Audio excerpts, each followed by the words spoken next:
Ako yung Batman ngayong gabi! Earl! Earl!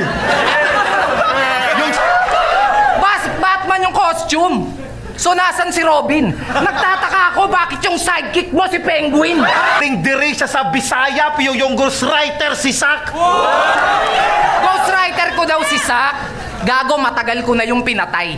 Tapos na yun, bay. Ako na ang rason ngayon kung ba't may pakusganay. Nag-costume ka pa, tinipid mo naman, Brad. Batman yung costume, yung kapote, garbage bag. Pero saktong-sakto naman yan, bay. Kasi sa garbage bag na yan, dyan kita ilalagay. Kaya niyang bumalik sa bahay nila galing pambababae sa event ng di alam ng asawa niya. Talagang marami akong babae. Kabit-kabit, puro magaganda. Ikaw may kabit ka din, di ba? Dati may nakakabit sa yung kalesa.